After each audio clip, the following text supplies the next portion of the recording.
Okay, good afternoon, everyone.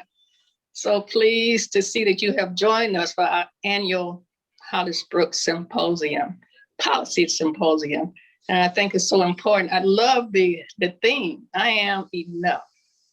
I think those are the three most important words that anyone can ever say for themselves. When you know you're enough, you might have some other things that you can add on to your life and things, but just know you're enough. That's who you are. So thank you for all of our guests, even for the family who's considering, for our speaker who has so graciously accepted our invitation to speak, and for all the students, especially participants. I love it. I've seen some of the presentation that you all have put in. You have done some excellent work. Some hard work has gone into this. So thank you all. Graduate, undergraduate, thank you so much for your hard efforts, for your work. So, you know, and every year we put this on, we add something to it every year. It adds a little more excellence. And I see the excellence that has been added this year. And I just really want to thank Dr. George for her diligent hard work that she has put into this program last year and this year. It has improved a lot. There's another layer of excellence that's gone into for this time. I don't know if the Brooks family is present, if they're not present yet. So grateful for you all. So grateful for you all loaning us your brother, husband, uncle, whatever it is, for the period of time that he was at Tennessee State. And he was not just at Tennessee State. He contributed. He gave himself. He gave his all. He was involved in the faculty senate. He was involved in the child welfare. He was involved in making presentations. He was a field coordinator at one time, and he would send students to various agencies. And he and I really connected when I was at Harris Medical College, and he was the person at Tennessee State sending students and even coming to do workshops for us. So he and I came along. We're in the same generations, exactly the same age, born the same year, and all of that good stuff. And so I just appreciate who he is. So with no further ado, I want to kind of introduce our interim dean that we have for the college, and who is significant with the social work and urban studies. And so I'm going to let her kind of say what she wants to say about herself and to you all. So really, with no further ado, I want to introduce you all to Dr. Elizabeth Williams. And thank you, Dr. Butler, for those kind remarks. And good afternoon to everyone, and welcome to the Dr. Hollis Brooks Policy Symposium. I'm so glad to be a part of this event. This is my first time, and thank you for allowing me and inviting me to be a part of this particular event.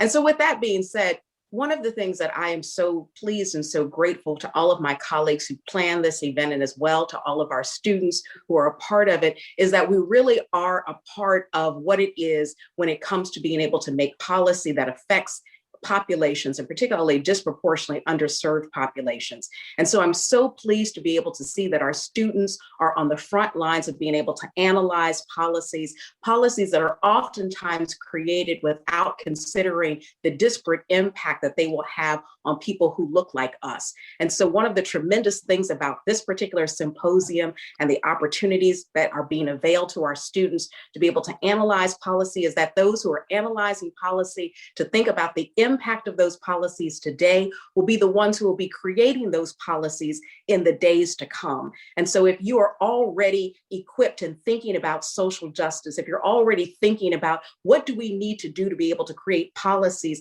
that will have a beneficial impact for people who look like us, this is where the groundwork is laid. And so I'm so glad and grateful to all of my colleagues who have invested time and energy into our students to be able to produce what we will be seeing on today. I'm excited about it. I'm also excited about the person who will be serving as our keynote speaker. And as well, the theme, I am enough, that oftentimes we don't feel as if we are enough. And because we are enough, and we have to affirm that for ourselves and for the populations that we work for and work with, I'm also glad that we have this opportunity to be able to affirm and to celebrate who we are, not just during this month of Black History, but all 365 days of the year. So again, on behalf of myself, Elizabeth Williams, I am the interim dean of the College of Public Service. I'm trained as a medical anthropologist, have had the good graces to be trained by people who are social workers and worked with people in the social services. I worked for the Tennessee Department of Health as well as for Vanderbilt Ingram Cancer Center. So I understand what it means to be a servant leader as well. I'm also a minister in the United Methodist Church. So all of those things I bring to bear to be able to serve this college. And so I'm so looking forward to seeing what all of our students have done and continuing to see the ways in which you will continue to go forward in that spirit of excellence to be able to make a difference in the world. So again, welcome on behalf of the College of Public Service and welcome to the symposium. Thank you very much, Chair Butler and Dean Williams, for opening us up in such a spirited way. That sets a great tone. Now I'm going to bore you with an agenda. All right, let's go over the logistics here just for a moment so everyone will know what's going on. There is an event program. Let's see here. Okay, and so I am, Bree, if you can check and let me know if the Brooks family is joined in or if anybody wants to say hello. I'm not sure if they've made it yet today or not, but we're going to have. I'm here. Oh, excellent, excellent. And so we're in just a moment here. We're going to have a message from Dr. Hollis Brooks's brother, with who I was very honored to get to meet. And last year, right, that the Hollis Brooks last year in 2020 was really the last event that we had before COVID shut us down. And so it was the last time that I've seen many of you face to face. And so this is a great thing, right? At least we get to be together virtually. And then we do have two of our winners here for our scholarship, right? We've got our alumni speaker, and then we do have some breaks built in there. And then we're going to have a short introduction by our judges panel. And then we are going to have our student presentations, our undergraduate students, and then our graduate students. And now all throughout, there are some breakout sessions. There's one for the judges, please, that's judges only. There's one for social work faculty and event organizers if we need to go in there and have a side chat.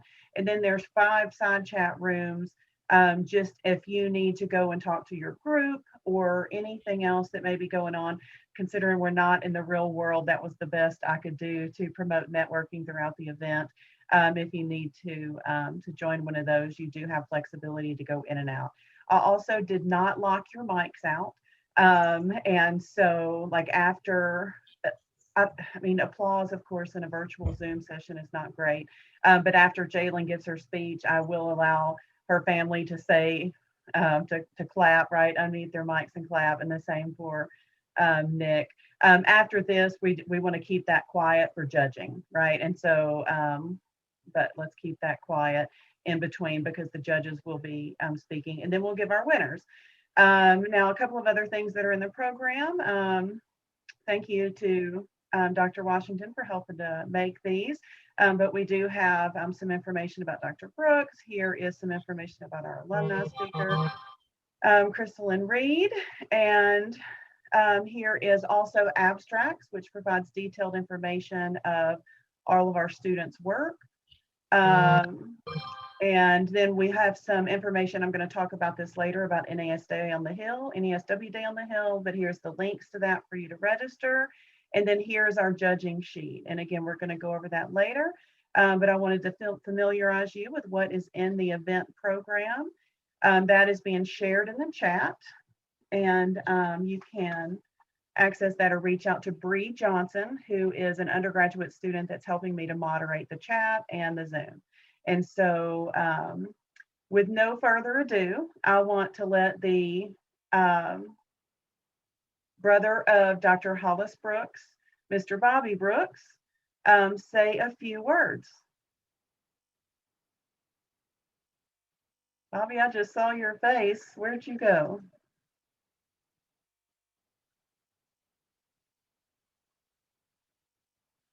Oh, we may have lost, I don't see him on here. We may have lost his contact. It looked like, oh, there he is. I believe you are muted. Okay. Hello. How's everyone doing? Hello, welcome. Thank you so much for joining us today. It's great to be here. I tell you that. It's a challenge, you know, but I'm here. How's everybody doing? Can you hear me? I can Great. hear We you, can John. we can hear you. So great. Great to see you, sir. Great to be seen. It's great to I be know what seen. you mean. It's great to be seen during all these challenges times we live in. And of course, I'm honored to be here to give a donation to the Dr. Hollis Brooks Foundation program. Kind of wondering how I'm gonna get this check. Do I have to mail my check, or how do I go about doing this? But I will text you an e-pay link and you can do it electronically.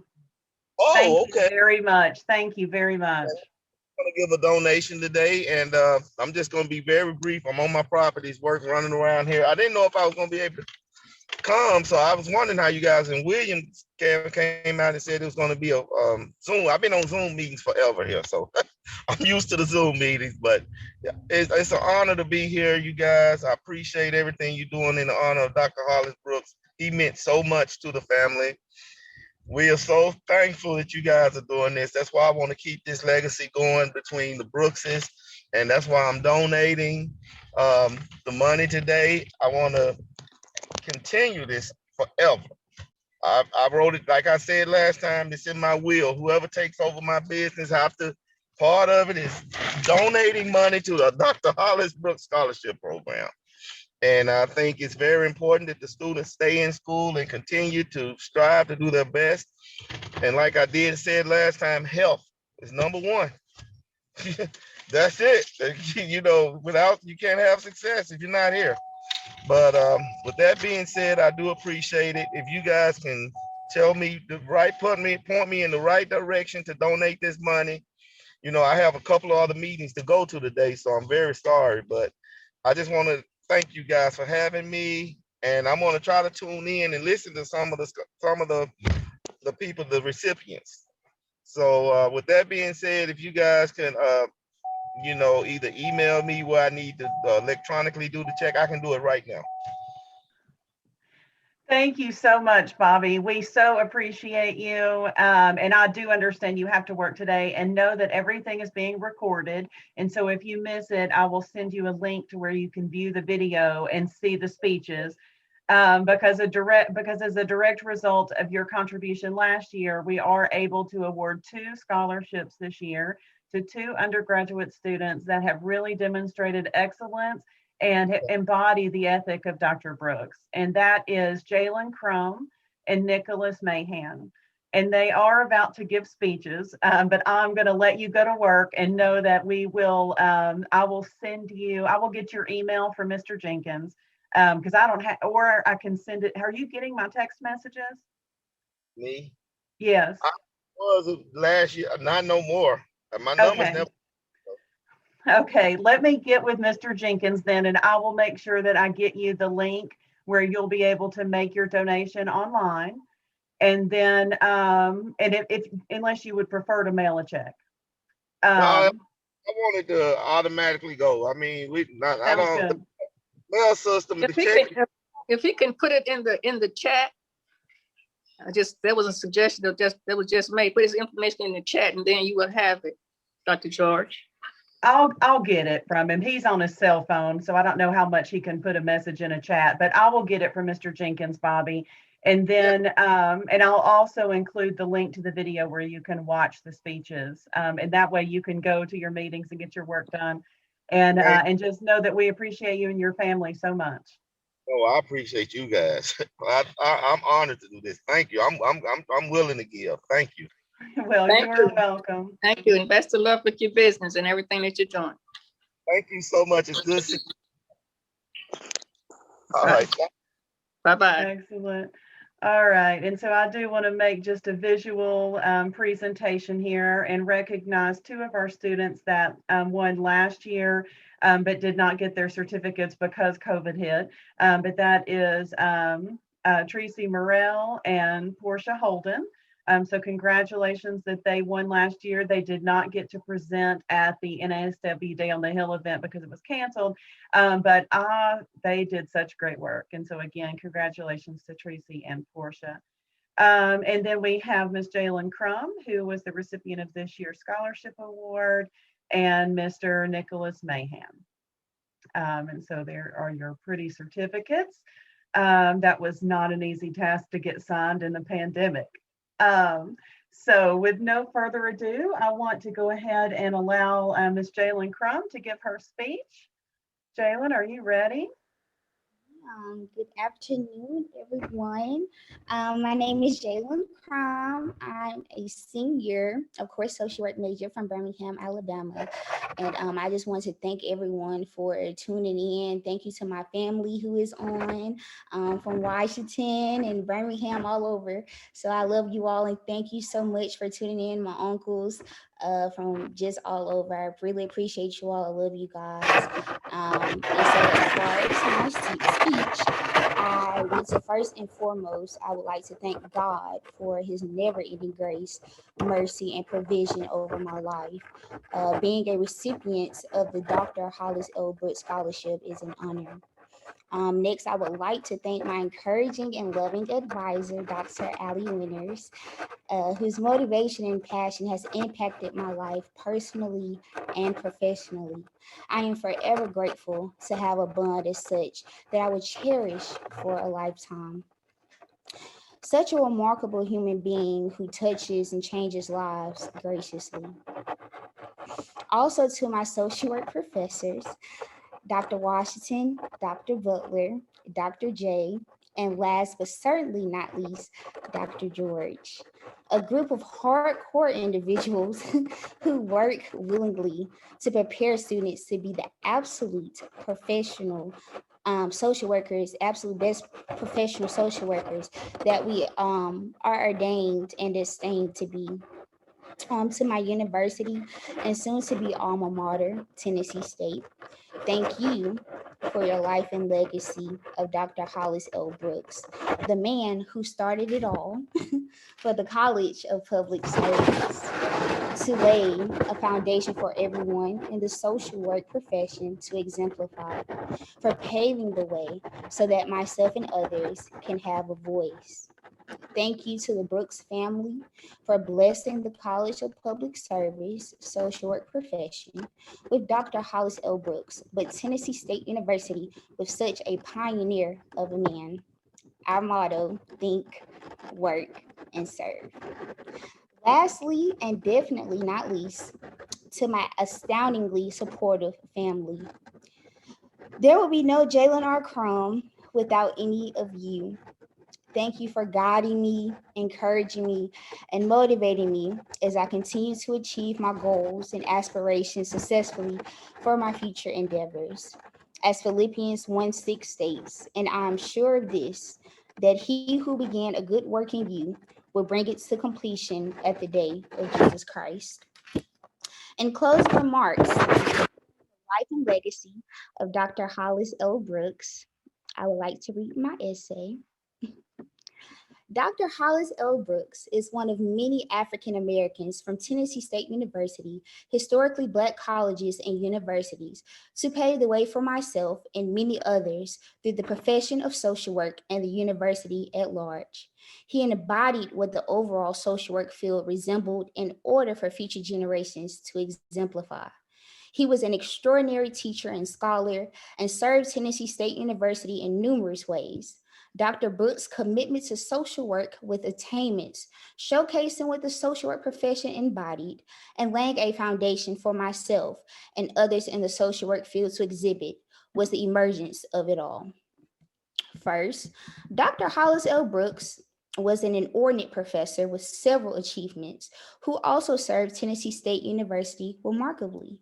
Professor Brooks was a member of the Department of Social Work and Sociology for 14 years. He served as Field Instruction Coordinator and In-Service Training Director. He also served as president of the university's Faculty Senate and in many other positions and duties. He was interested in research and received funds for grants, which dealt with mainstreaming mentally retarded youths in a summer sports program in 1978, 1979, and 1980. He was funded training grants under Title XX and Title IVA. Dr. Brooks developed the following manuals: Basic Interviewing for Family Assistance Workers for the Tennessee Department of Human Services, Eligibility Counselors, May of 1981. A multidisciplinary training manual in child abuse and neglect. He co-authored a grant, Afrocentric Alcohol and Drug and Service Training Program for child welfare workers. He was nationally, regionally, and locally known for his expertise in training programs for serving children and families. Known for his public service, Dr. Brooks was the advisory board for the Nashville Child Care Center and Metro Social Service Child Care Center. He also served as past president for Nashville Chapter of Black Social Workers as board member of the Nashville Urban League. His broad ethical principles, social work core values, service, social justice, dignity, and worth of the person, importance of human relationships, integrity, and competence. Second, the social work profession is a profession that is created with educated professionals, social workers, which make important contributions to society by helping society's most vulnerable individuals, families, and groups. Social policies are the laws, rules, and regulations that govern the benefits and services provided by the government and private organizations to assist people in meeting their needs. Social workers must gain understanding of social policies and have the ability to analyze social policies that are created to successfully provide individuals with benefits and services that are effective. The primary mission of the social work profession is to enhance human well-being and meet the basic human needs of all people, with particular attention to the needs and empowerment of people who are vulnerable, oppressed, and living in poverty. Lastly, Dr. Brooks laid a foundation for myself and others in the social work field to exemplify. Social workers are trusted professionals who can support, guide, and assist individuals, families, and communities during a time of need. Social work is a passion, a drive to help others, and to make a positive, lasting impact on the well-being of others. Social workers help relieve people's suffering, fight for social justice, and improve lives and communities. And learning what it takes to be a social worker, I exemplify patience, care, empathy, determination, and etc. to be successful with clients and the profession overall. I, furthermore, want to be a child welfare social worker. The mission of a child welfare social worker is to identify children at risk of abuse and neglect, intervene on their behalf, and ensure that they have safe and permanent homes. I believe that I am called to serve the duties of this career because I am dedicated, committed, and diligent to promote social justice and advocacy for individuals and oppressed communities at large. Everyone has a testimony of his or her life, but to know where I've come from, born premature, and experiencing the death of my biological mother at age 15, to where I'm going brings gratitude to myself, the social work program, and lives I have touched. As the late John Lewis stated, if you see something that is not right, not fair, not just, you have a moral obligation to do something about it. In conclusion, Dr. Brooks' commitment to social work with attainments, showcasing what the social work profession embodied and laying a foundation for myself and others in the social work field to exhibit was the emergence of it all. I vow to honor and uphold Dr. Brooks' legacy in knowing his morals, values, and integrity set forth for professional social workers, but for each and every individual, gender, race, ethnicity, etc., to represent the ethical practice of a true professional social worker is the legacy of the one and only Dr. Hollis L. Brooks. Thank you. Thank you very much, Jalen. Miss Lucille or anyone in Jalen's family, would you like to give a verbal applause if you want to unmute your mic and say something real briefly? Yes, awesome, awesome, awesome, Jalen. Yes, thank you. Great job, Way to Jalen. go, Jalen. Outstanding. Outstanding. Wonderful job. Wow, the growth is just amazing. Yes. You're beautiful and wonderful and smart in the beginning, but it's just grown and it's shown the hard work and effort that you've put in, and certainly those who have mentored you. And I just want to say, as a family member, thank you all who have, in your service to your students, just poured into Jalen. And so I'm Yes, just definitely. so thankful. I'm so Definitely. thankful. Beautiful. Keep going. You're gonna almost catch up with me. Yes, keep her on her toes. Thank you very much. Next, we have our other scholarship winner this year, which is Mr. Nicholas Mayhem. Are you ready? I am ready, Dr. George. Excellent. Thank you. Good afternoon, everyone. I am Nicholas Mayhem, senior in Science of Social Work major here at Tennessee State University. I thought long and hard about the subject matter for this speech, and I mainly wanted to express my gratitude to the family of Dr. Hollis Brooks. Being awarded this scholarship has helped me in ways I cannot express through Zoom, or I really couldn't express the thankfulness even in person. But I wanted to first say that I'm very thankful, I'm grateful and everything. I hope to one day be nearly as impactful as Dr. Brooks was during his lifetime. I felt like giving up all semester, even though we just started, and Dr. J and Dr. George could probably attest to this, but I'm sure Dr. Brooks faced adversity as well, and it probably was way harder than mine, and he achieved great success. Finally, the biggest thing I want to say is that from this perseverance in these times can be hard, and it'll teach us to reach our goals, or at least strive for them. And maybe one day I can be as impactful as Dr. Brooks. To Dr. George, Dr. J, who wrote my letter, to all of the professors in the social work department, to the Brooks family and everyone here in this meeting, I just want to say thank you. I'm really grateful. I don't know how to express it in any other way, words or fashion, really. And just thank you. That's all I have. Thank you, Nick. We appreciate that. I lost track of who's on, but if there is any family or friends that want to give Nick a little appreciation, I'll dote on him.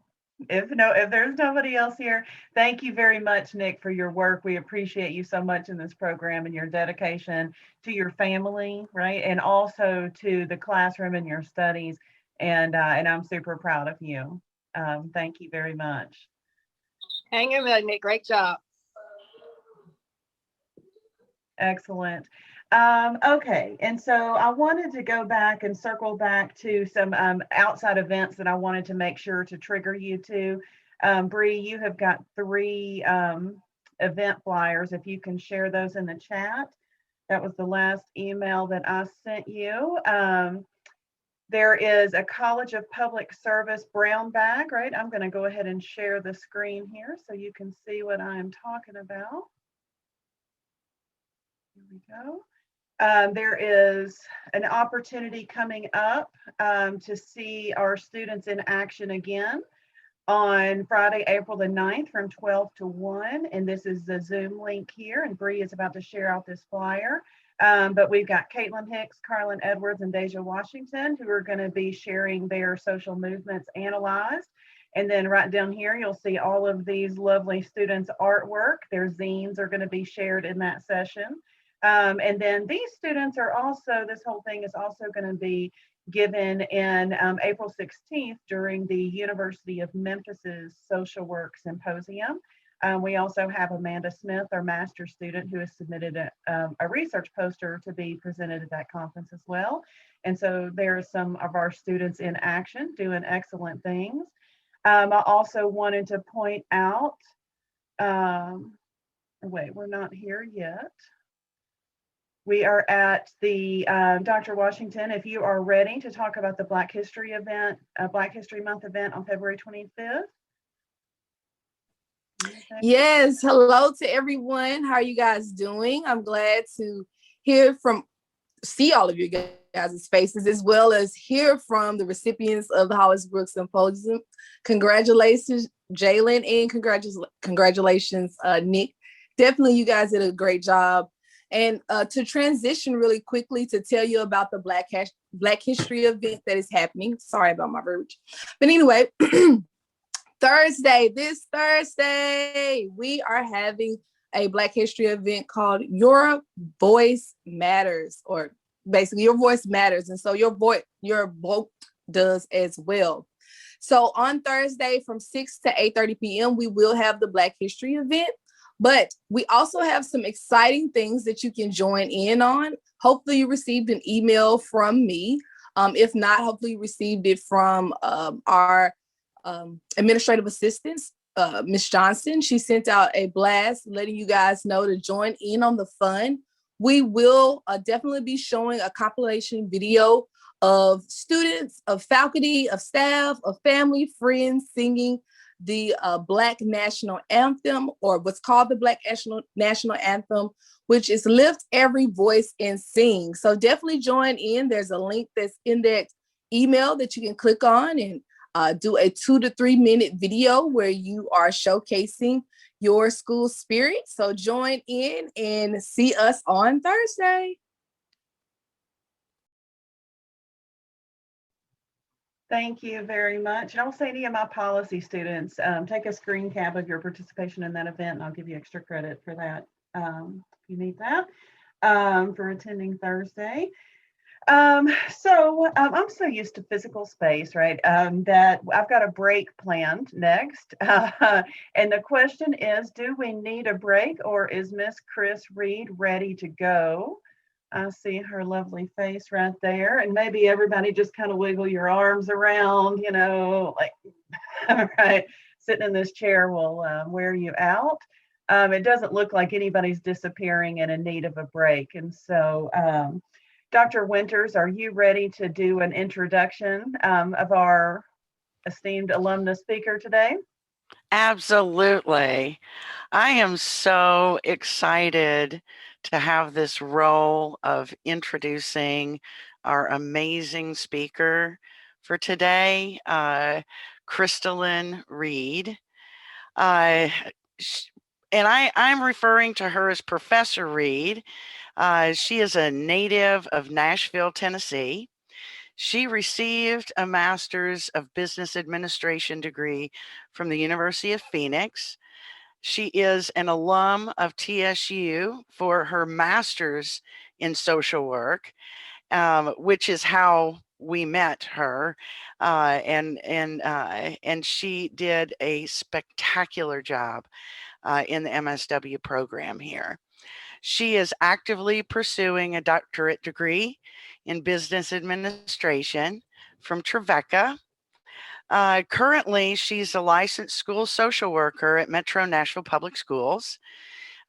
She has over 20 years of experience as a social worker with children and families. Professor Reed is the founder and CEO of Queen Esther Ministry, a nonprofit organization which was created to provide temporary housing and program services for young women who have aged out of the foster care system. She also started a consulting business, Visions Consulting LLC, which provides consulting in a variety of fields, trainings, and professional coaching. She is also the mother of 2 very active young people. She also is active in her community and a proud member of Delta Sigma Theta Sorority, Inc. And it is my pleasure to welcome Professor Crystalline Reed, our speaker for today's symposium. Professor Reed. Thank you so much, Dr. Winters. You know, you are my girl. Thank you so much for that introduction. I want to say thank you so much to the Social Work Department. Congratulations to the Hollis Brooks recipients. Congratulations. Thank you, Dr. Butler. This is all her doing. Dr. Butler, who is our chair, and thank you so much to Dr. Williams, who is our dean. Thank you all so much. And I'm so glad to be a part of the TSU, Tennessee State University Social Work Department. I also want to say thank you to my friends and my family that have clicked on. I love you all so much, and I do not take our friendship, your love, and your support for granted. People don't owe you anything, and people don't have to be nice. So I really appreciate you taking time out to support me. And last but not least, I'm grateful and thankful for my mom. She's actually here with me. So thank my mom. She's like my biggest cheerleader. And I believe my dad is on all the way, hailing from Fort Lauderdale, Florida. So I'm extremely blessed and grateful and thankful for this opportunity. Am I making a difference? What I do, does it really matter? Did I make the right decision? These are just a few questions that comes to mind when I think about being in the field of social work. And then I think about the fundamental job of what we do as social workers, and pretty much that's working with people, all kinds of people. Believe it or not, working with people can be hard and sometimes leaves us feeling like, am I making a difference in someone's life? And the truth of the matter is that the real question is, am I enough? If I could be totally transparent for the sake of letting someone out there know that they are not alone, I have found myself at different times vacillating with, am I enough? I've had those questions based on my failures and even my successes. And believe it or not, in the social media day and age, the picture perfect social media posts that fills my timeline has caused me to wonder, am I enough? Regardless of the root to my questions, there's one thing that I had to do. And I had to make a choice. I had to choose, make a decision to believe, embrace, and declare to myself that no matter what, I am enough. You see, when life happens and knocks you to your feet, sometimes it's hard to believe that you're enough. But at the end of the day, all you have is you, and what you have is enough. It's enough to overcome any obstacle and reach any dream or any goal. Some of you may be wondering, okay, so how do I really get to the place in my life where I can truly believe that I am enough? I am going to be honest with you. The journey to get to that place will look different for everyone. However, what has worked for me is to be intentional. And what that means to me is that I had to be intentional about looking at things in my life intentionally as being enough. Every move, every connection, every decision, every relationship, every phone call, every email, it was all intentional and it was enough. Becoming a social worker for me was intentional after an incident I encountered as a little girl. I remember walking up these steep stairs of some building in downtown Nashville, and I was with my mom, and I remember tears rolling down her face. She met a little white lady and they talked, and afterwards my mom was no longer crying, and it seemed like she was feeling better. As I walked back down those steps as a little girl, I said to myself, one day I'm going to help people just like that lady helped my mommy. And at that moment, I believe the wheels were set in motion. Later, I went to college to pursue my undergraduate degree in social work, and I minored in theater because I knew that the arts, dance, creativity would be used as an agent of healing in my social work background. It was intentional. I later obtained my master's degree in business because I knew that one day I would start a business, and then I would start a nonprofit organization to help young women who have aged out of foster care. And then I experienced some painful life-altering events, and I decided to use that pain as a platform to create a program to help single mothers. It was intentional. I went back to school and I received an additional master's, which was in social work, which opened the door for me to be a school social worker. It was all intentional. As a social worker, you have chosen a field where many are called, but only a few are chosen to do this type of work with grit and passion. Doing this type of work calls for you to be intentional about every decision you make. Why? Because we are handling the most precious commodity on earth, and that's people. That comes with a huge responsibility. On days when you don't know what to say, or you don't know what to do, or who to call, or if I made the right decision, you have to be intentional and confidently rest in the fact that you gave your best and your best was enough.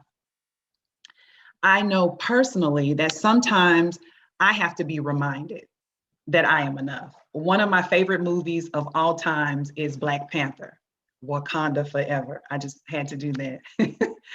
A scene that resonates with me every single time I watch the movie is when T'Challa is fighting the Chibata tribe leader. And T'Challa is being beat up pretty badly. And all of a sudden, his mother from the side, she yells, "Show him who you are. Show him who you are." And I believe at that moment, he was reminded of who he was. And who he was enough. And he won the fight. You see, like T'Challa, myself and T'Challa, and probably many of you, we need to be reminded when we're being beat down, when we feel defeated, when we feel rejected, when we feel like we can't make it. We need those people in our lives that are on the sidelines reminding us that who we are is enough. And I just want to end with this. When you know and truly believe that you are enough, there is nothing you cannot achieve. You were custom designed to be who you are. And the truth of the matter is, we cannot fit into someone else's design. Be the design you were custom made to fit. Just like a tailor-made suit, it is only designed to fit you. And the design of you is enough. Embrace it, accept it, declare it in the face of everything that you encounter. And remember and say to yourself, I am enough. Thank you. Like there's no resounding applause, but would anyone in the family like to say some words of encouragement? Great job, Crystalline. This is your baby sister, the one you prayed for. Love you.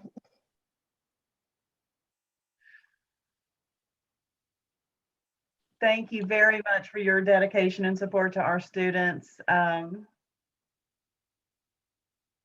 is that some more family wanting to say something?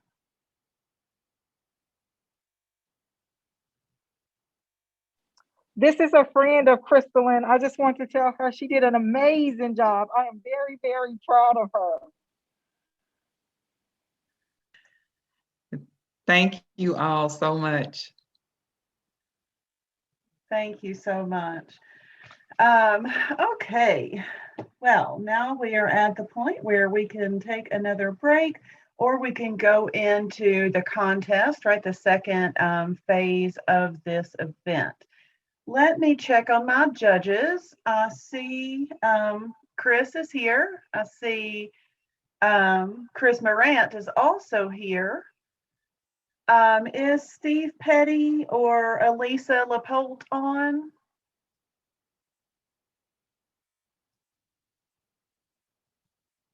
All right, and Elisa had an event and said that she may not be able to log on until right at 2 o'clock. And so that is one problem with us getting ahead of ourselves. Let's see, I don't see her on. I don't see either one of them on. All right, I'll tell you what we're going to do. We are going to take a short break so that I can reach out to our judges. I want to make sure that all of the students get ready. You will be sharing your own PowerPoint screen. And so make sure that you are ready for that and have your slides ready. I am going to check on the judges and then we will come back. Is 1:45. How about we come back at 1:55, right? That's 11 minutes, 10 minutes from now. And then hopefully by then we will have some judges logged in and we can start this contest. There are some breakout rooms that you can join. There's one just for the judges, there's one for social work faculty, and then there are 5 side chats.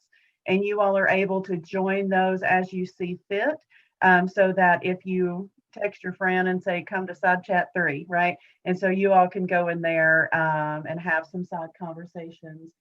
Or just take a break, and we will be back at 1:55. Thank you all very much.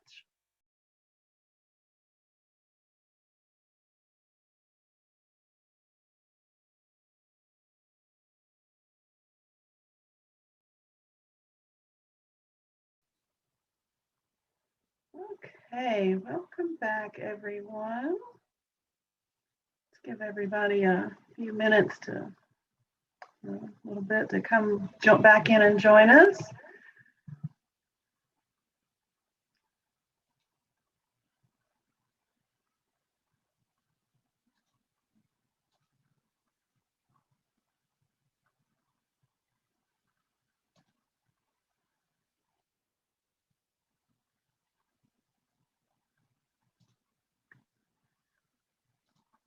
Okay. It is 1:56, and so in the interest of everybody's time, I'm going to go ahead and get started. I see some faces logged in here. It does look like we are missing a couple of judges. However, we have such a great team. People are just going to fill right in. We're going to have Kevin Haggard fill in, and Keith, I don't know if you can hear me. Let you just go ahead and do your work. 3 judges will be enough. And so let's see if Dr. Haggard is back with us. I do, Keith, however, in just a minute when we do judges introductions, if you're on here, I would love for you to say a couple of words just as the school social work faculty. If you want to say anything. I'm looking to see if all of our people are logged back in. Hi, this is Crystalline Reed. Okay, there we go. Yes, Crystalline, go ahead and do your judge's introduction. All right. I am a judge and I am a TSU alumni and also an adjunct professor for Tennessee State University. Glad to be here. Excellent, thank you very much. And then we also have Chris Morant. Did I say your last name correctly? Yes, you did. Thank you. Good afternoon, everyone. Thank you for, first of all, inviting me. It's great to see all your faces. My name is Christopher Morant. I am a graduate. I received my MSW from Middle Tennessee State University, but it's also the collaborative program. So I took some classes at TSU as well. And I'm also a HBCU grad. Been at college in Columbia, South Carolina as well. And I'm also the president of the TSU Social Work Advisory Board. So it is humbling and definitely motivating to see each of your faces today. So definitely appreciate it. Thank you. Thank you very much. And then Dr. Kevin Haggard, who, if you all don't know, has been added to our full-time faculty, and we are very happy to announce that. If you didn't already know, Dr. Haggard, are you available? He may still be on his little break. What about Dr. Ikato? Are you available to say a few words? Yes, I sure am. Hello, yes. Say a few words about school social work. So, hello, everyone. I actually got been going on 2 different devices. I'm sorry. There we go. Sorry about that. So, yes, my name is Dr. Keith Egator. I'm the social work coordinator for Metro National Public Schools, and I am also the adjunct professor for Tennessee State University. I help in developing the school social work course at the university, so students that attend TSU can get their school social work endorsement and work in a school district. So it's a great opportunity for you all to get into school social work and make a decent amount of money while working towards any kind of clinical practice.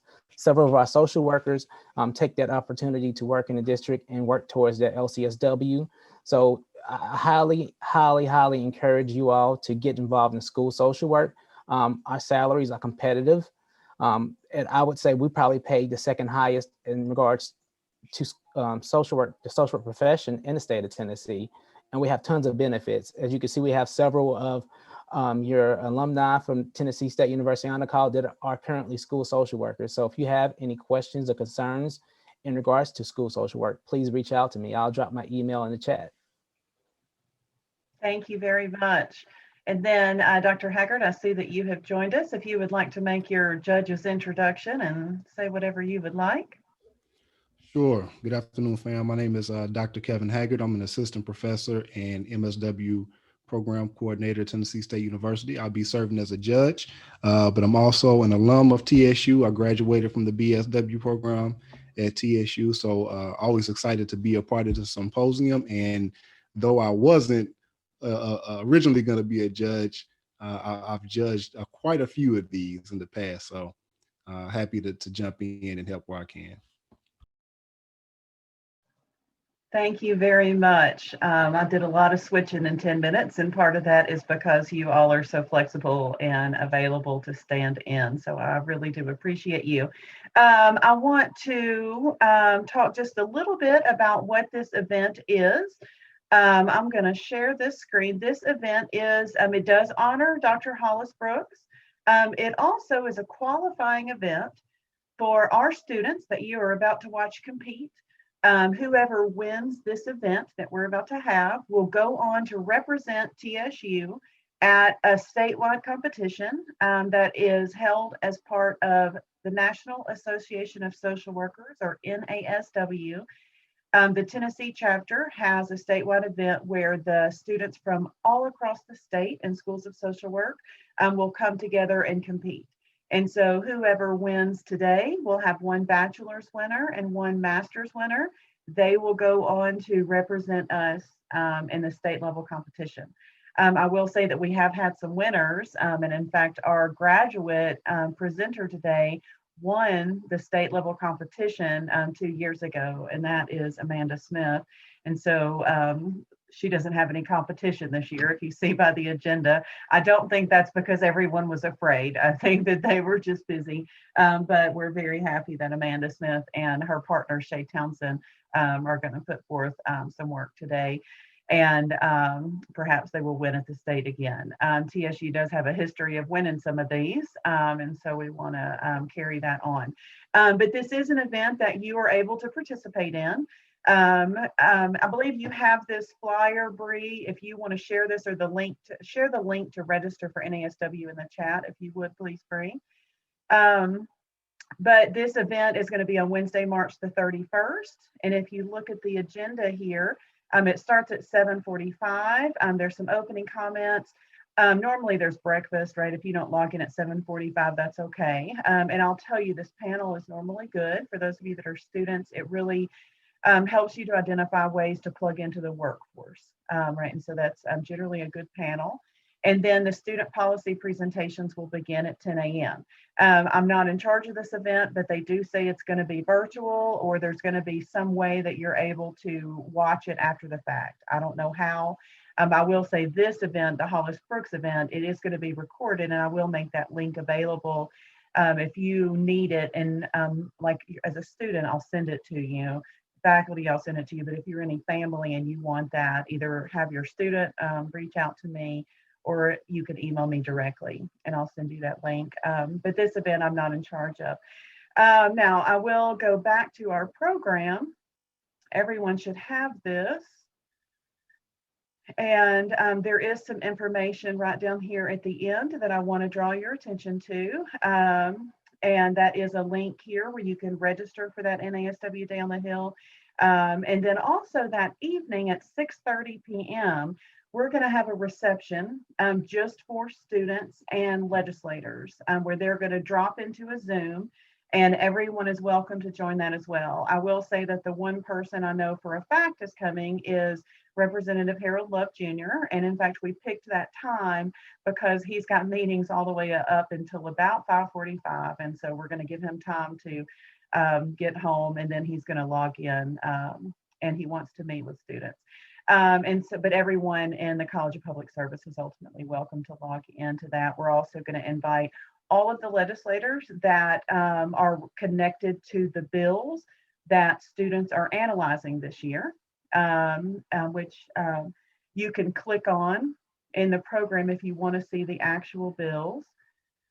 You can click right that and see the actual bill and and the person that sponsored those bills. And so, without further ado, the judging rubric also is at the end. If any of the participant or if any of the audience here is interested in how the judges are going to be rating these, this does come from NASW, so it matches their competition. And then I want to make sure that you recognize the order that we're going to go in here so that the students can be ready as well. Up first, we are going to have the lovely Miss Shakira Spencer. She is going to be presenting on the Teachers Discipline Act, and she is an undergraduate student. Shakira, are you ready to go for this? Yes, ma'am. Excellent. I'll just say I'm so proud of these undergraduate students for doing this work. Yep, And I'm ready. Shakira, I am going to turn it over to you. Are you able to share your screen? You should be able to. Yes, ma'am, I am. I'm going to mute my mic and turn it over to you. When you are ready to start, I am going to be keeping my time on the phone. I will say that NASW strictly limits presentations to 5 minutes. And so if anyone does go over 5 minutes, I'm going to say time, but I want you to go ahead and finish, and judges can just count off accordingly if they go over. Shakira, are we going to get to see your face? Okay. All right. My nervousness comes in, but okay. I know, right? And that's my professor challenging you. You know, Life begins at the edge of your comfort zone. Okay. All right, I'm trying to see how to spotlight you too, but it looks like you are spotlighted. And so I'm just going to mute my mic and turn this over to you. Introducing Miss Shakira Spencer. Hello, everyone. I'll be explaining the Teachers Discipline Act because social workers are essential.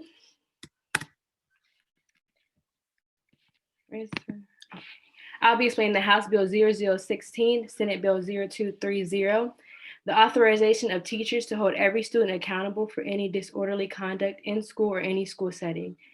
This law requires principals to support the authority of teachers to relocate students out of class for any situation. Identifying the problem. Students who have disabilities or trouble at home can get into small altercations where teachers or principals can suspend or expel these students. 1 in 7 Tennessee public education students have a disability affecting their education. There's an average of 23 students that fill a classroom. 3 students in that classroom have some sort of learning disability. The zero tolerance policies can take a minor situation and lead to expulsion of students. Many schools have zero tolerance policies. I remember I went to 2 high schools and they had zero tolerance policies at those schools. This is where the school to prison pipelines begin also. There are many strengths and limitations about this bill. The strengths can come to teachers can teach lesson plans without interruption. Lesson plans just may go by faster. Some students may get further into school. The limitations, however, the students may drop out due to being suspended. Student home life may worsen and students may fall behind in class due to missing in-school learning. I decided to put in this poem because I opposed this bill, but I decided to put in this poem because many students go through almost the same thing. It's called "Cause I Ain't Got a Pencil" by Joshua T. Dickerson. I woke myself up because I ain't got an alarm clock. Dug in the dirty clothes basket because ain't nobody washed my uniform. Brushed my hair and teeth in the dark because the lights ain't on. Even got my baby sister ready because my mama wasn't home. Got both of us to school on time to eat us a good breakfast. Then when I got to class, the teacher fussed because I ain't got a pencil. I had this same problem. One day I missed the bus and my mom didn't have a car, so I had to walk a mile to school. And when I got there, the teacher was just yelling at me like, "Why are you late?" And I'm not going to explain it in front of the class. So she made me sit outside the classroom until the lesson was over with.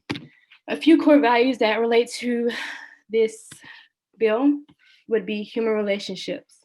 Social workers can connect with students and teachers who can provide the appropriate help, such as counselors or teachers that understand learning disabilities that students have. People that the students can speak to with home problems or just learning problems that they have. The other core value can be social justice. Social workers will advocate for those who can't speak for themselves, such as the children in this situation. It's educating people who may not experience discrimination about the struggles of others. How can we bring change to this bill?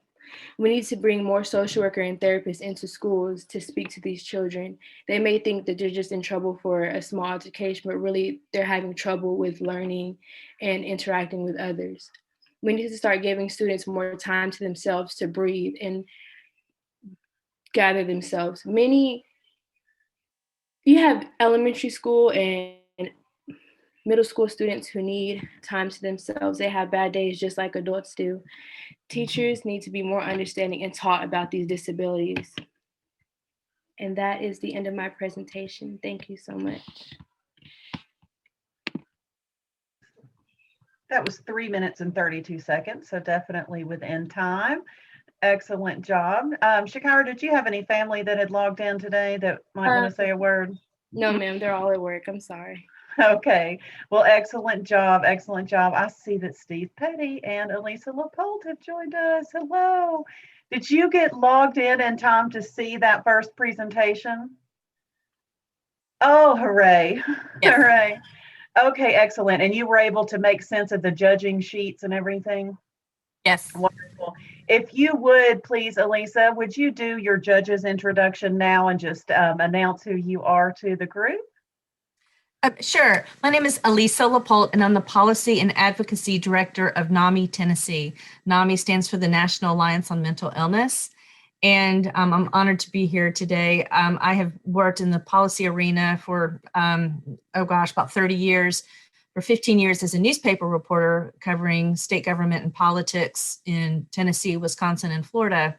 And then also as a professional lobbyist with clients ranging from nurses, pediatric therapists, and then mental health interest. I was the executive director of NAMI Florida for 2.5 years, and then moved back home to Tennessee last year and working with NAMI Tennessee.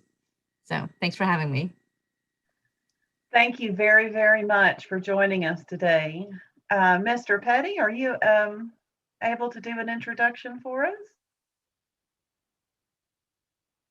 I think you're still muted. Okay, sorry.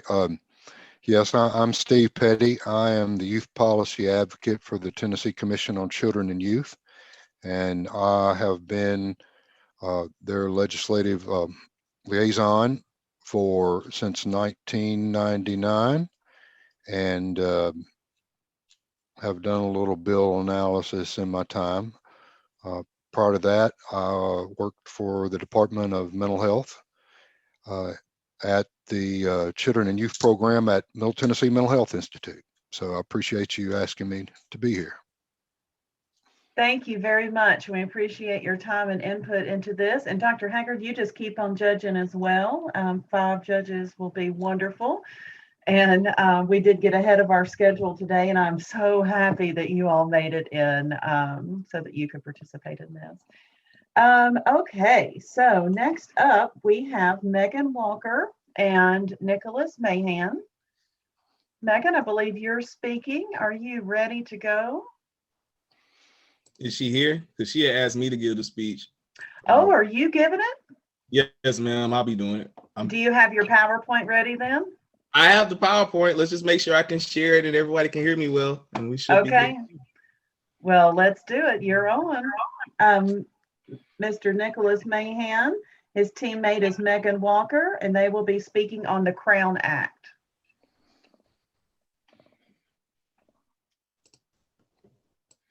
All right, hold on. All right, does that look right? Is everyone seeing that correctly? Look at those skill sets growing. Looks good. All right. I am Nicholas Mayhem again, working with Megan Walker. We're presenting the Crown Act today. It's the Crown Act, or the name is going by as the Crown Act, but for Tennessee, it is House Bill 0204 and Senate Bill 0136 by Representative Karen Camper and Senator Akbari, both out of Memphis, Tennessee. In short, the Crown Act is a human rights act to introduce, or basically to create a respectful open world for natural hair and to define race and protective hairstyles for the purposes of the Tennessee Human Rights Act. The Crown Act will make amendments to TCA codes Title 4 in chapters 21, Title 8, Title 49, and Title 50. Here we have 4 different images of teenagers who have all been forced or negatively, what's the word I'm looking for, I guess, impacted due to them having dreads or long hair. The first 2 pictures, we have a mentor program where the mentor thought it would be great to cut the mentee's hair due to whatever negative condensation they felt with his dreadlocks prior to his joining of the mentorship program. I have a young lady here who was being scolded in school for her dreadlocks, and a more famous one out of New Jersey, a young wrestler who was forced to cut his dreads right before a match due to whatever reason by the ref. Defining the problem, currently in 43 states, it is legal to deny opportunities due to hairstyles or whatever the case may be. The biggest thing is hair discrimination is a major part for Black people, especially Black women, and 80% of Black women feel as if they have to change their hair just to fit into a work environment. The biggest thing is hair discrimination, more so is just another form of racism, just in a different way. And we have a small map here. You can see the 4 progressive states who have all passed the Crown Act currently. California, Colorado, and Oregon being one of them. Please, Oregon. All right. For the NSAW, it aligns with our core values for social justice, dignity, the worth of a person, and most importantly, human relationships. Just by people think that having long hair like the braids we see here can have a negative thing or a negative condensation. As social workers, it's our job to bring better light to it and help everyone understand that socially this can be an equal and just thing if we work for it, and help everyone have a better understanding of the people. How we as social workers recognize it again is bringing cultural awareness to social diversity. That's what the Crown Act plans to do, or is trying to do, by bringing awareness to this discrimination that a lot of people aren't aware of. The biggest thing is for us, we're going to keep fighting to get this bill passed or to bring more awareness to it. As people, as citizens or civilians, we all have a reason to support this bill. I myself am growing out my hair, working on an afro, or I'm in an afro, working to braids and dreads, and I would like to be comfortable in a professional area. A lot of us will all be working together in the future, co-workers, supervisors, or whatever the case may be. And I would hate for, even now in 2020, for hair discrimination to still be a reason to deny employment or even educational opportunities. I feel as if the bill itself, or we feel as if the bill itself is great. We have a few recommendations. The biggest thing is, like I've said during this PowerPoint, is to promote it more. A lot of people aren't aware of this or aware of what braids or dreads may be. It's just, to them, it's just a hairstyle, probably something people view as, I don't know, popular, but it's more than just that. The biggest thing is to try to protect someone or their hair. It's a hair maintaining style. And like I said, there are a few limitations to this bill, and the biggest of it would be the awareness. Currently, Tennessee's population is 78.4% white, and I would highly doubt that, or a few, at least most of those people in that, are unaware of the hair discrimination that goes with it or the racism in that part. They may not view it as that way, but merely just a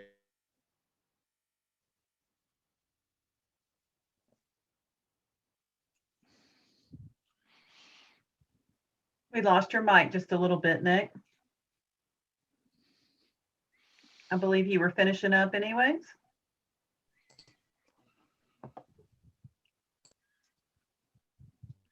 All right, that was 4 minutes and 29 seconds. And so that was under 5 minutes. Thank you very much, Nick, for your work on that. Let's give the judges a moment to make their marks while, Dee Dee, you ready? Sister Marianne Davis in here. Dee Dee had texted me and said that she was booted out and she's in the process of trying to log back on. Okay. How about Sam? Are you presenting today, or Shaniqua? I'm presenting. Give me just 1 second. Okay, sounds good. You take a moment and get your stuff ready. We'll see if Dee Dee can get logged back in. I think I'm ready. All right. How are the judges? Is this going too fast for you? Is everything okay? Excellent. All right. Sam? Okay, we are going to reverse the agenda just a little bit. And next up, we're going to have Samuel Beckham. His group member was Shaniqua Isaac, and he is going to be discussing judicial diversion for marijuana. Sam, you can share your screen and begin when you are ready.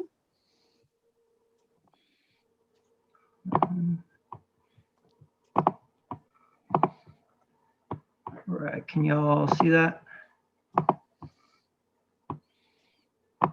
Looks good. Okay.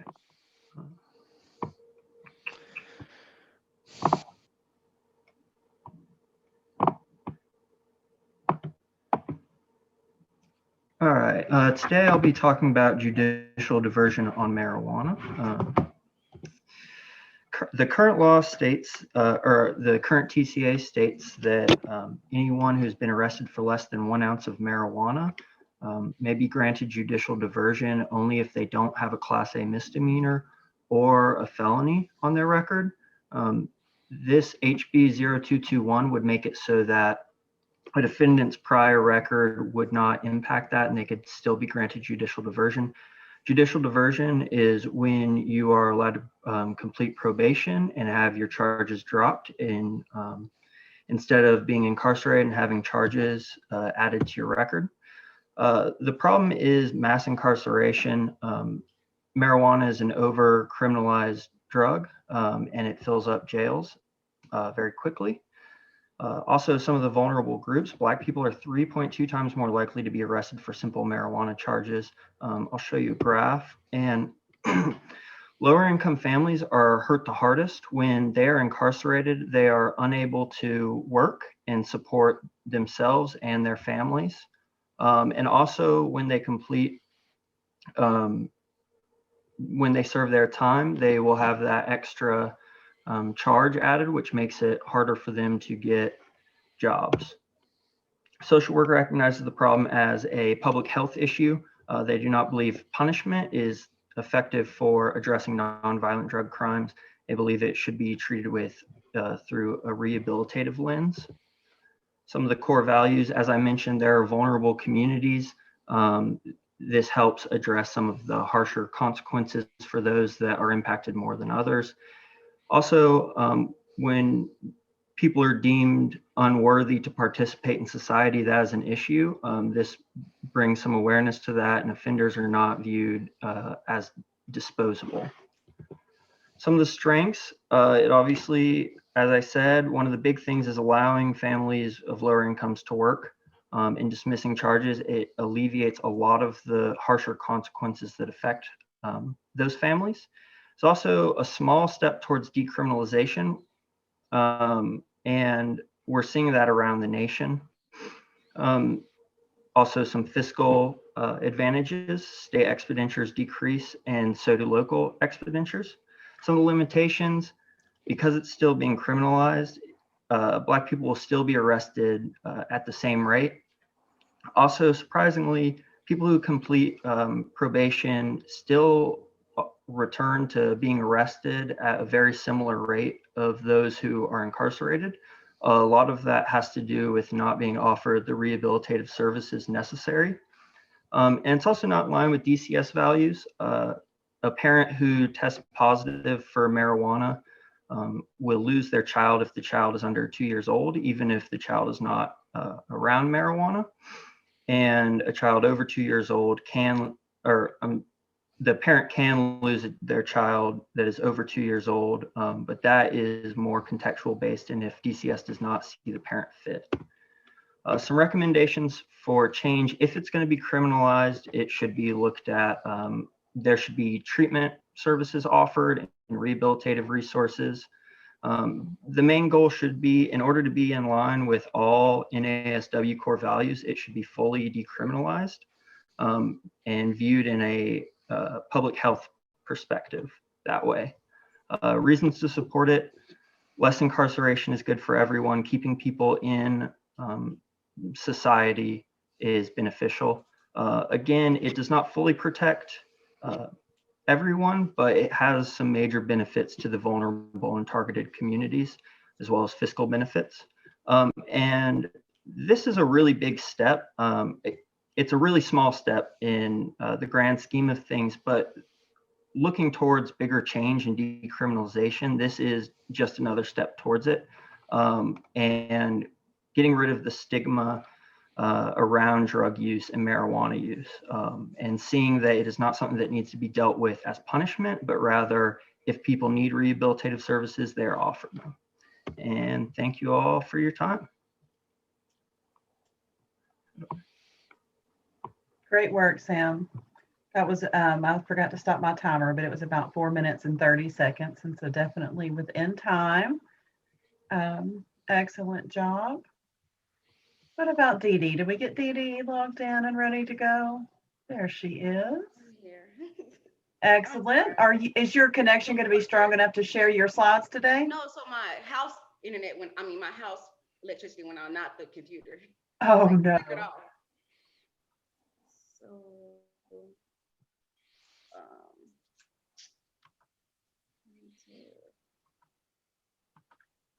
I will say that Bree just posted, while Dee Dee is getting her stuff together, Bree just posted in the chat our guest book. If you have not e-signed that, please do. I will also say that at the end, I did not make a fancy evaluation survey or anything like that, but there is a blank text box at the end of that guest book where you can give any feedback that you would like. If you are a student from another program and need to be recruited into social work, please tell me in that box and we will reach out to you. If you are any guests or family or just have anything to say, you can type that in.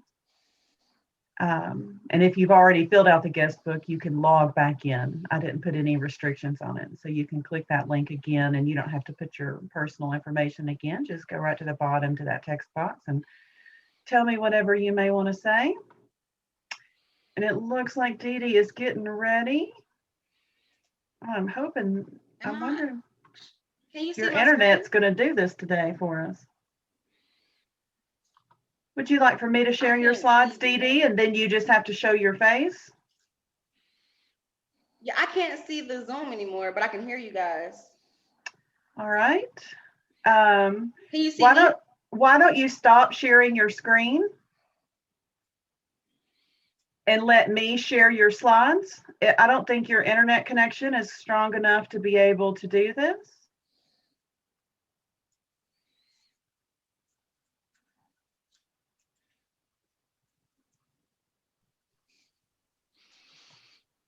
Dee Dee, are you there?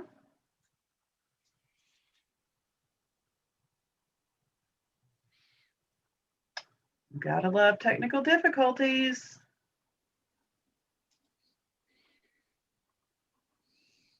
Well, it's logging in. Dee Dee, are you there? Yes, I'm here. Okay, we can see your screen, but not your face.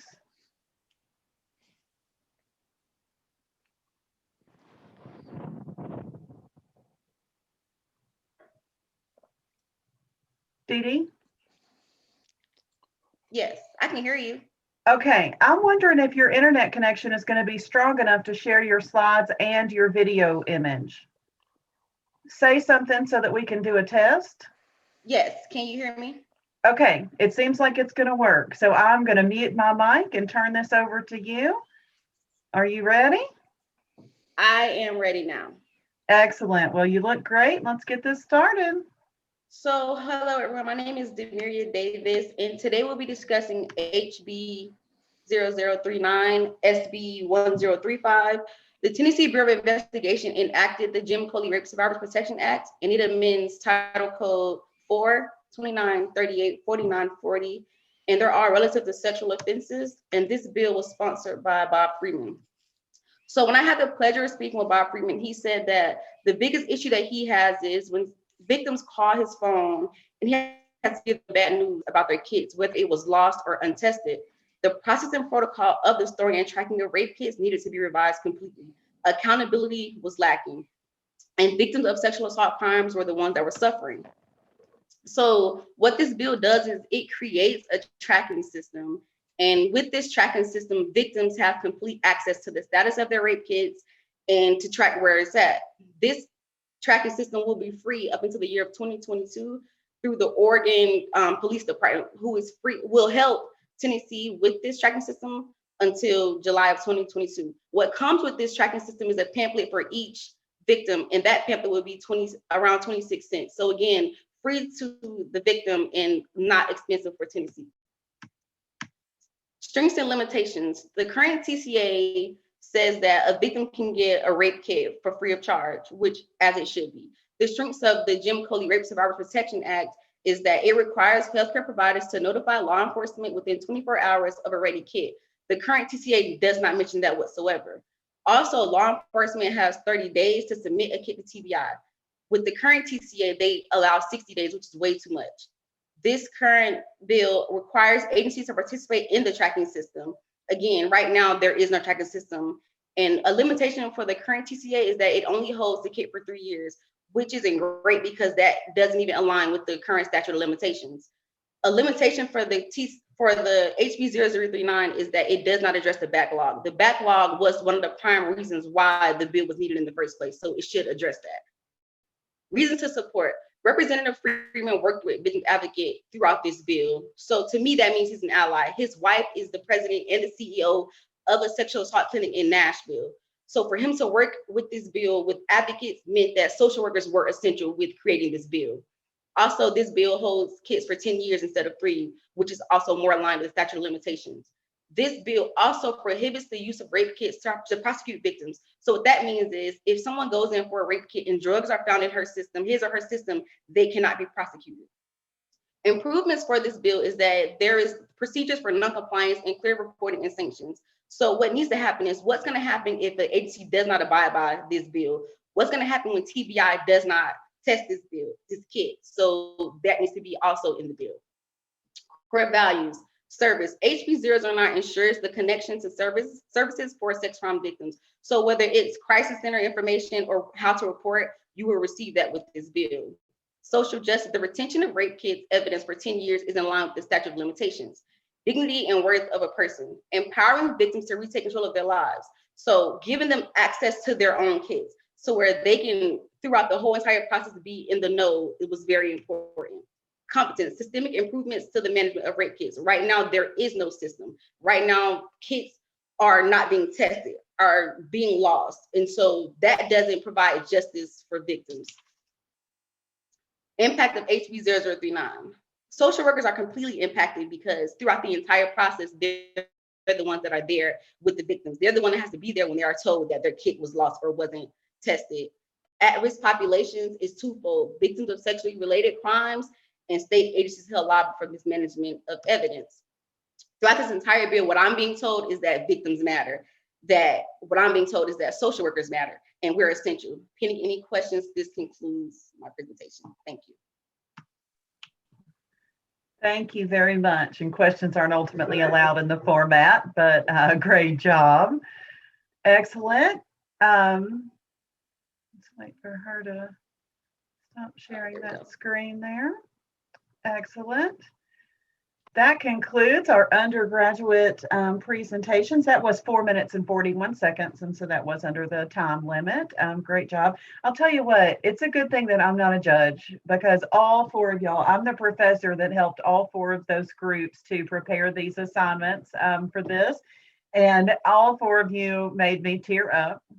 And I can see the growth and development of how you're taking feedback from me and from your peers, and your continued learning, and you're making those improvements. And I just wanted to say how proud I was of all of the work. And it's a darn good thing I'm not a judge, because I would be in agony right now trying to choose.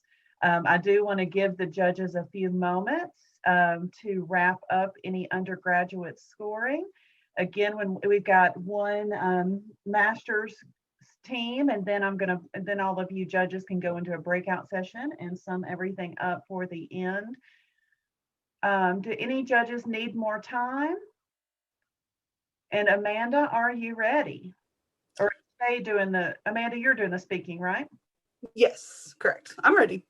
Excellent. Do any judges need more time? Not hearing anything, and so I'm guessing they are ready to go.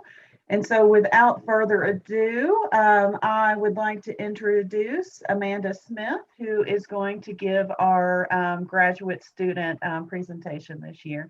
And she also may make me cry. And even though Dr. Winters was her advisor for this project this year, I was Amanda's advisor for her bachelor's policy project.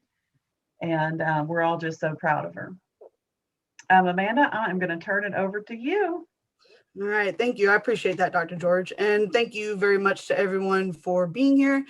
To go ahead and get right into the bill being presented today, House Bill 215, Senate Bill 207.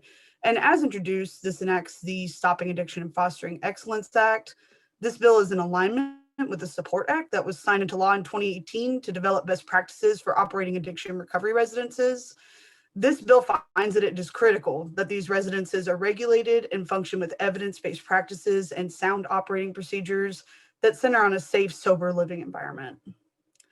And this bill follows the core components of SAMHSA's guiding principles of recovery, that recovery is person-driven and centered, that is holistic, culturally based, and supported by addressing trauma. And the problem that we're currently seeing is that our state is seeing epidemic levels of addiction, overdoses, and fatalities. Approximately 70,000 Tennesseans are addicted to opioids. A major problem that arises when someone with an opioid use disorder seeks treatment is that they do not have the environment to sustain their recovery, and many times they cycle back through an unhealthy environment that contributes to relapse. Oftentimes, an environment such as a sober living facility is not able to meet the unique needs of someone recovering from this disorder. Many of these sober living facilities are unregulated and primarily have always been run by recovering addicts themselves, who have adopted a culture of strict 12-step facilitation and abstinence. And while this has been helpful for many in recovery, this bill seeks to adopt more of a harm reduction approach. Not everyone with a substance use disorder is ready to quit outright with abstinence. Rather, they go through phases of recovery. And this further highlights meeting the client where they're at, preserving their self-determination while offering a standard of care that makes recovery sustainable. This bill seeks to adopt a standard of care that is holistic, patient-centered, and evidence-based. As social workers, we need thorough assessment to be able to guide our intervention and treatment that focuses on the unique needs of the client. And some of you are probably familiar with many of these evidence-based models listed here. And then there's a gold standard evidence-based practice of treatment called medication-assisted treatment, or MAT. And some of you may be asking what MAT is. It's the use of medications in combination with behavioral therapies to provide a holistic, whole patient approach to the treatment of substance use disorders in a safe and effective manner. Currently, 1.27 million Americans are now receiving MAT as treatment. And we want to talk about some of our at-risk populations that are most impacted by this bill. Currently, our inmate population, 65% of that population is estimated to have a substance use disorder. And then the African-American community is doubly stigmatized by their minority status and their substance use disorder. In 2018, 1.2 million African-Americans were estimated to have had opioid misuse in the past year.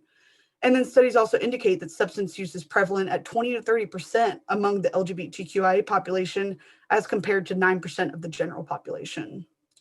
And we also want to recognize our profession's role with this bill. LCSW Beth Sanders and other professionals in the field founded National Alliance for Recovery Residences after seeing that some uncertified residences had questionable quality of care. Right now, they're affiliated with 30 state organizations that currently support 25,000 individuals in recovery. A couple of strengths of the bill. The bill seeks to regulate recovery residences to ensure that those in recovery have the best quality of care in maintaining their recovery. This bill is also a proponent of medically assisted treatment as an evidence-based treatment for those in recovery. A couple of limitations, there are very minimal MAT-specific recovery residences, and then minimal options for specific populations such as the LGBTQI community and culturally diverse populations. This bill is directly in alignment with some of our core NASW values by providing recovery housing options for individuals, advocating for most at-risk and oppressed populations, and advocating for social justice, honoring the dignity and worth of the individual by further destigmatizing those entrenched in substance use while trying to seek help and recovery, and also honoring and highlighting the importance of human relationships by utilizing others in recovery and the community for support. And so we see here an illustration of all of the components of this bill that I've been talking about, incorporating a holistic approach to sustainable recovery. Each of these components are incredibly important, but combined together, the individual has all of the tools for a healthier, happier lifestyle free of the clutches of substance use and dependence. We do want to make a couple of recommendations for this bill by creating an interagency working group to increase collaboration among federal agencies, incorporating a trauma-informed approach, as trauma is oftentimes connected with substance use, and then more recovery resident services for our rural counties. So in closing, we recognize that managing this tidal wave of an epidemic falls to professionals in many different areas. Key among them are social workers, who make up one of the largest groups of addiction treatment professionals that address critical gaps in the continuum of care. Therefore, social workers are incredibly essential in combating the severity of the opioid epidemic. Thank you for taking the time to listen. I hope you will join us in supporting this bill.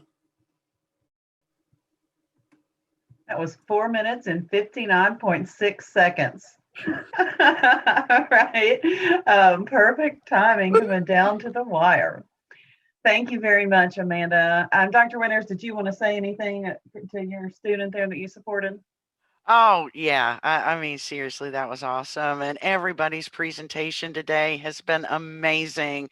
I am blown away by our undergraduate and graduate students and the work that they've done. Wow, that is fantastic. And I also don't envy the judges right now because it's not a super hard choice for the graduate student team, but the undergrads, man, they all did so well. So I know the judges will land on the right decision, but I don't envy their job at all.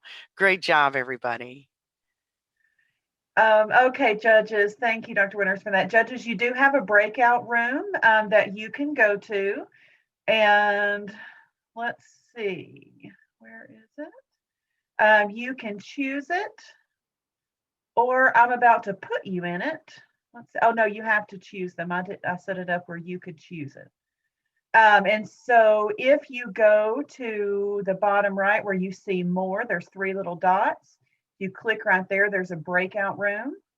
And anyone can access these. There's one called Judges. If you would please go into that one, and I'm going to join you here in just a moment in that one so that we can make the final decisions. And then anyone else that wants to just go into one of those labeled side chat, you can go into there and just have a conversation with your friends. And then I am going to we're going to go on a break here for a moment so that the judges can make their final decision. And then we will be announcing the winners very shortly and concluding the event a little early today, which is fine. So everybody just hang out, and let's say it's 2:43 now. I think, why don't you come back by 2:50 or make a real quick trip, because I don't think it's going to take the judges too long. So everybody just hang on just a little bit and we'll announce the winners. Thank you.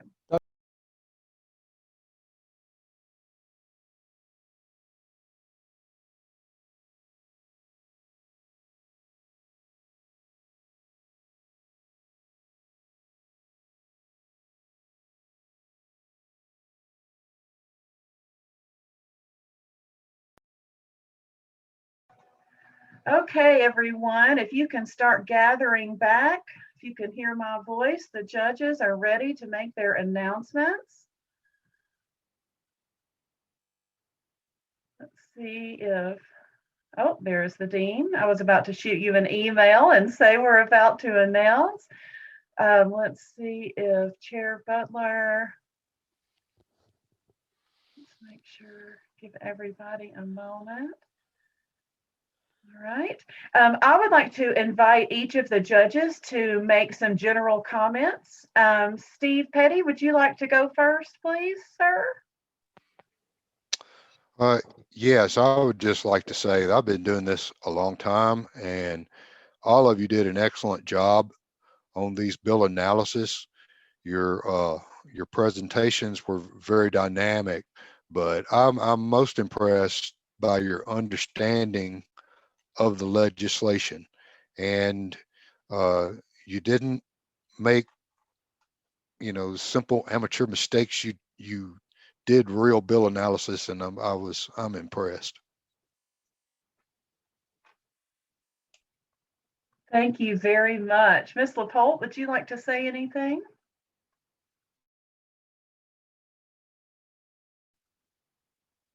Oh, I think you're still muted. Yes. So in my job as policy and advocacy director, one of the things that I do is I teach people how to tell their story as it relates to legislation. And I think it's really important to, when we talk about legislation, the pros and cons, to not only analyze it from a legal perspective, what's in statute now, and how the changes would take place, but also to talk about the effects on people, because that is what can sway policymakers. And I think everybody did a really good job of saying, this is how it affects at-risk populations. This is how it affects target groups and also social workers. So great job. Thank you very much. Chris Morant, would you like to say anything to the group? Yes, definitely. Great job, everyone. The fact of not just knowing the bill and just reading it word by word, but actually understanding it and presenting it in a way that we can tell that you actually studied it and you know it, and you know how it impacts not only yourself, but also the community at large. And a pet peeve of mine when people give presentations is they read word for word. None of you did that a whole lot in your presentations. You didn't read everything word for word. And I felt like that was something that was very beneficial and will help you in whatever professional route you decide to go down. Because I mean, you have to present in every form and fashion. So just kudos to each and every single one of you. Thank you for your words and your support. Dr. Haggard, would you like to make some judges' comments? Sure, reiterate everything that's already been said, extremely professional. It was apparent that everyone knew their stuff. They weren't coming in stumbling over their words. It was apparent that a lot of research had went into the process of developing the analysis for this presentation. So kudos to you all for that. Very, very proud of you. It was so tough for the master's level. I mean, we were going back and forth trying to figure out who won that. Oh my goodness, man. But much respect, much appreciation. Kudos to you all for great work. Thank you, Dr. Haggard. And last but not least, I would invite the lovely alumni speaker, Crystalline Reed, to give her judges' comments, and then she also is going to announce the winners.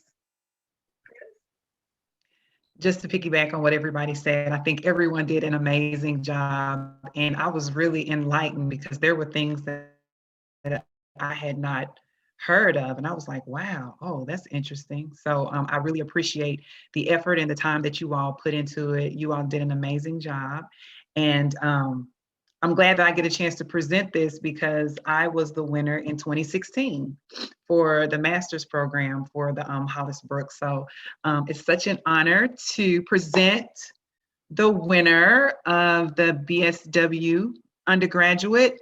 Can I get a drum roll? The winners are Demiria Davis and James Kelly, Jim Coley Rape Survivors Protection Act. Let's give it up. Woo! Amazing, amazing, amazing. And like I think somebody said, it was really tough because everybody did an amazing job. And then, of course, we have our MSW. Let's give it up for Miss Amanda Smith and Shay Townsend. Woo! That was the Tennessee Shifting the Paradigm of Successful, Sustainable Recovery. Amazing, amazing presentation, Amanda. Amazing presentation. So we really enjoyed it. I work for the state. We might need to borrow that presentation, Amanda. That was a pretty good one right there. So might need to take that. Do you see those PowerPoint skills? Thank you. Would any of the winning students like to make any brief comments here at the end? I just want to say thank you, everyone. And this was really hard for me. I think I over-researched it. And so I had so much in my mind to say that I had to 5 minutes was like, ooh. So thank you, everyone. And I was nervous, still a little nervous, but thank you.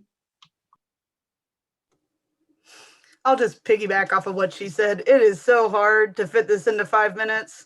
I mean, man, I had so much good information. I felt like I was shaving off because it was like, what, 4 minutes, 59 seconds? I don't know. But it was originally like 6 minutes. I was like, man, what do I take away from this? There's so much solid information and it's really hard to fit, an effective analysis into 5 minutes, but we did it, so congratulations to the undergrad students too. You guys are amazing. The judges, faculty, TSU, thank you guys. Thank you all. I will be reaching out to the students. I will send you your judges scoring sheets, and so you'll see that individually for feedback for your group. But again, everybody did great. And then the winners, you will be representing us at NASW's Day on the Hill. They do require a pre-recorded presentation that's 5 minutes or less. And so the faculty will be helping you to refine.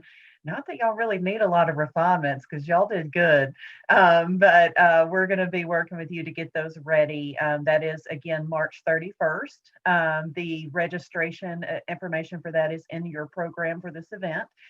Do please pre-register for that. And then join us on Wednesday, March 31st. It's 8 a.m. until 1 p.m. And then at 6:30 p.m. that night, we're going to have a special reception just for TSU students with Representative Harold Love Jr., as well as some other people. Like I'm hoping Dee Dee will invite Bob Freeman and he'll probably come in and join us. Right. And so we'll invite some legislators. And so that's a chance for you all to meet with them face to face. Dean Williams, did you have any final comments that you wanted to make? I just want to say that to all of the students, you did a phenomenal job. Obviously, you have demonstrated that you know your stuff when it comes to policy analysis. So thank you for the time and the hard work and the effort that you have put into it as well. I want to commend our faculty for all of the time and effort and support that you have given to our students. It is evidenced in what they have been able to accomplish today. As well, I want to thank Professor Reed for her words. They were very inspiring, and thank you for just your heartfelt, passionate sort of explication of why it is so important for us to remember and to take note of our importance and our worth, both as professionals, but also as people and for the communities that we serve. So just thank you for all of what you all have done. And thank you for allowing me to have experienced this for the first time. It was indeed a pleasure for me. So thank you for that. Thank you, Dean Williams, and everyone, students and faculty and partners. If there are no final comments, all right, then I am going to. Can I say something? Yes, go right ahead. Okay, because I just wanted to just do a big shout out to you, Dr. George, for your amazing work in this truly successful symposium, as it has been every year that you've done it. And I just wanted to thank you for organizing everything and making it such a great event. So thank you for that. Thank you very much. I truly appreciate that. I wouldn't be able to do it without all this great material to work with. And thank you for Bree, who also, this was the first time she'd moderated a chat and did any of that stuff. And she did really good with that too. And so thank you, Bree, for supporting me. And go team, right? This is a great team, and I'm ready for us to take that NASW competition by storm. And let's see if we can bring home 2 wins this year. right? Thank you all very much. I'm going to log off, and I just appreciate you all so much, and you have a wonderful day. Thank you, Dr. George. Bye, Thank you to Dr. Hollis Brooks as well. Hi, everyone.